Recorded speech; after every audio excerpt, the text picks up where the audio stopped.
नमस्कार, मेरा नाम बीना है और आप द इंडिया टॉप देखना शुरू कर चुके हैं।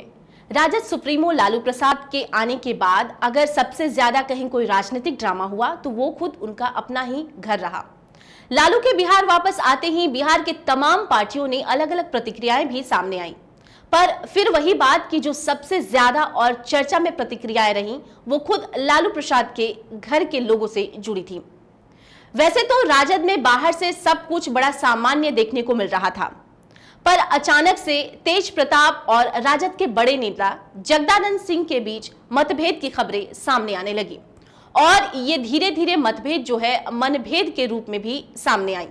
आपको बता दें कि इसके बाद इस सियासी दांवपेच में आपस में ही लालू प्रसाद के दोनों बेटे यानी कि तेज प्रताप यादव और तेजस्वी यादव ही आपस में उलझते हुए नजर आए और कई ऐसी प्रतिक्रियाएं एक दूसरे को लेकर भी सामने आई कि वो एक दूसरे से नाराज चल रहे हैं।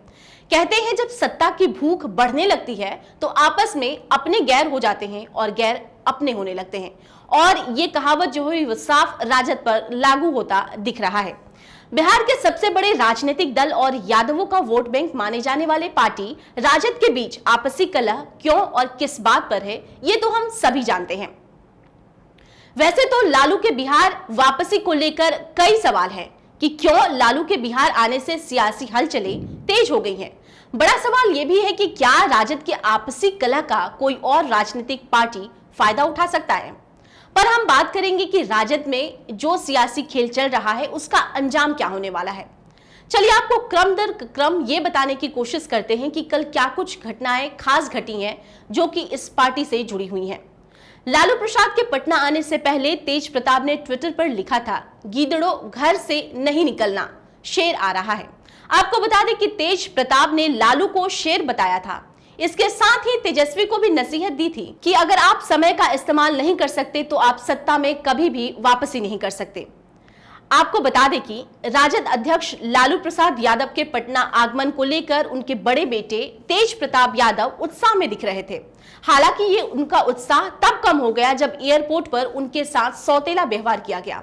जी हां, तेज प्रताप के साथ एयरपोर्ट पर जो है धक्का मुक्की की गई। हालांकि तेज प्रताप अपने पिता लालू प्रसाद से वहां मिले, इसके साथ ही उनके छोटे भाई तेजस्वी से भी उन्होंने मुलाकात की। पर बड़ी राजनीतिक घटना तब घटी जब तेज प्रताप को राबड़ी आवास में अंदर जाने नहीं दिया गया और तब तेज प्रताप का गुस्सा फूट पड़ा और वो वहां से वापस अपने आवास पर लौट गए। और उसके बाद लालू प्रसाद यादव के बड़े बेटे यानी कि तेज प्रताप यादव ने अपने पिता को घर बुलाने के लिए एक नया ही दांव खेला और वो इस खेल में सफल भी हुए। जी हां, तेज प्रताप यादव धरने पर बैठ गए। इसके बाद लगभग 1.5 घंटे तक उनके धरने पर बैठने के बाद लालू और राबड़ी देवी तेज प्रताप आवास पर पहुंचे। आपको बता दें कि तेज प्रताप यादव के सामने लालू को भी झुकना पड़ा। लालू यादव और राबड़ी देवी के साथ साथ अपने बेटे तेज के घर पहुंचने में तेज प्रताप इस सियासी दांवपेच में कामयाब हुए और उसके बाद उन्होंने स्वागत के तौर पर लालू प्रसाद और राबड़ी देवी का पैर भी धुआ। आपको बता दें कि अपने पिता से मिलने के बाद तेज प्रताप यादव का एक बड़ा बयान सामने आया। उन्होंने कहा कि आधी जंग जीत गया हूं और अभी लड़ाई जारी रहेगी। उन्होंने कहा कि मैं अपने स्टैंड पर अभी भी कायम हूं। इतना ही नहीं, उन्होंने आगे कहा कि मैं तब तक राजद से दूर रहूंगा जब तक कि प्रदेश अध्यक्ष जगदानंद सिंह रहेंगे। उन्होंने स्पष्ट कहा है कि जो भी मेरे और मेरे पिता के बीच आ रहा है उसके लिए ये एक बड़ा तमाचा है। मीडिया से बात करते हुए तेज प्रताप ने कहा कि तेजस्वी यादव को यदि मुख्यमंत्री बनना है तो कांग्रेस के साथ रिश्ते अच्छे रखने होंगे, साथ ही इन रिश्तों में जो आई खटास है उसको दूर करना होगा।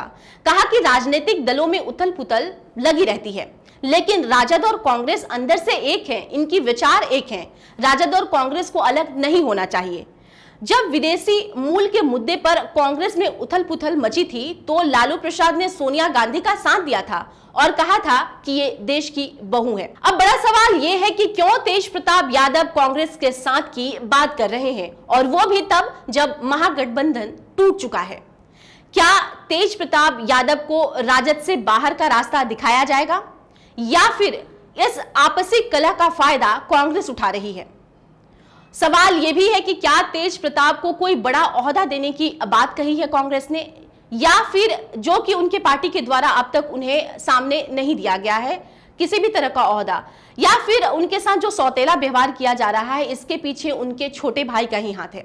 आपको क्या लगता है, क्या ये आपसी कलह लालू यादव सुलझा पाएंगे, या ये सच है कि तेज प्रताप के साथ पार्टी और परिवार सौतेला व्यवहार कर रही है? और क्या उपचुनाव के बाद राजद पार्टी में कुछ बड़ा फेरबदल होने वाला है? आप अपनी राय हमें जरूर दें। ऐसे ही तमाम खबरों के लिए देखते रहिए द इंडिया टॉप। इसके साथ ही आप हमारे चैनल को शेयर करना, लाइक करना और सब्सक्राइब करना ना भूलें। धन्यवाद।